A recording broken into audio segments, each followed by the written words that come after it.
সদ্যঘোষিত high school শিক্ষান্ত পৰীক্ষাত ৰামদিয়াৰ মেধাৱী ছাত্ৰী শাশ্বতী সুমনে 94.16% নম্বৰেৰে উত্তীৰ্ণ হৈ ৰামদিয়ালৈ আজৰি আনিলে সন্মান।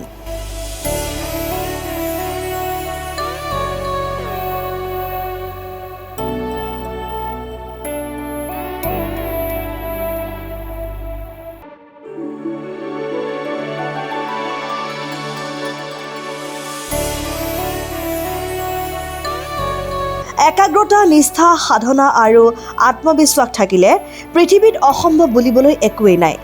তাৰ এক উৎকৃষ্ট নিদৰ্শন দাঙি ধৰিবলৈ সক্ষম হৈছে ৰামদিয়াৰ জীয়াৰী শাশ্বতী সুমন দাসে।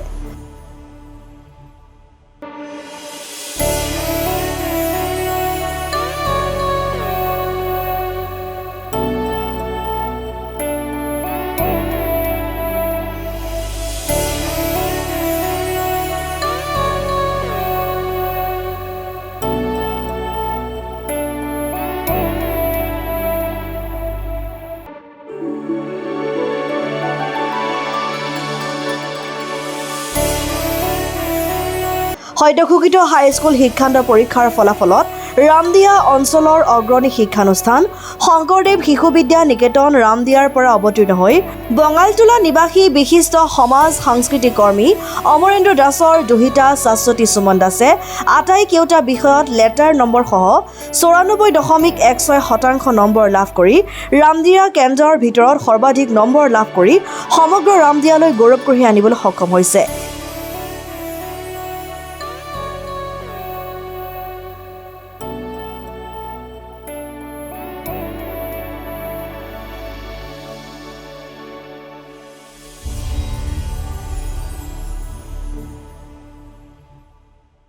নমস্কাৰ, মোৰ নাম শ্ৰী শাশ্বতী সুমন দাস।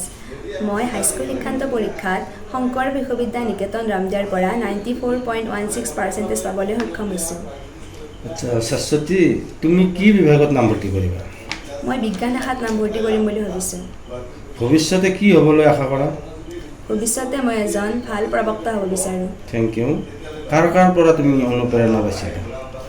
মই পোনপ্ৰথমতে মা দেউতা, লগতে মোৰ শিক্ষাগুৰুসকল আৰু মোৰ দাদা, ভাইটি, ভণ্টি সকলৰ পৰা অনুপ্ৰেৰণা পাইছোঁ। আজৰি সময়ত তুমি কি কৰি ভাল পোৱা? আজৰি সময়ত মই গান গাই ভাল পাওঁ আৰু মই ছবি আঁকিও ভাল পাওঁ আৰু লগতে মই গানৰ চৰ্চাও কৰি আছোঁ। সেয়াই। থেংক ইউ শাশ্বতী, তোমাৰ উজ্জ্বল ভৱিষ্যত কামনা কৰিছোঁ। ধন্যবাদ। বিজ্ঞান শাখাত নামভৰ্তি কৰিবলৈ মন মেলা শাশ্বতীয়ে এগৰাকী প্ৰবক্তা হোৱাৰ দুৰ্বাৰ হেঁপাহ পুহি ৰাখিছে। অধ্যয়নৰ সমান্তৰালকৈ তেওঁৰ সংগীতৰ কৃচ্ছ সাধনাত ব্ৰতী।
ইতিমধ্যে বিদ্যালয়ৰ বিভিন্ন অনুষ্ঠানত গীত পৰিৱেশন কৰাৰ লগতে অঞ্চলটোৰ বিভিন্ন সামাজিক সাংস্কৃতিক অনুষ্ঠানত গীত গোৱাৰ উপৰি বিভিন্ন মঞ্চত গীত পৰিৱেশন কৰি শ্ৰোতা দৰ্শকক আপ্লুত কৰিবলৈ সক্ষম হৈছে ছাত্ৰীগৰাকীয়ে।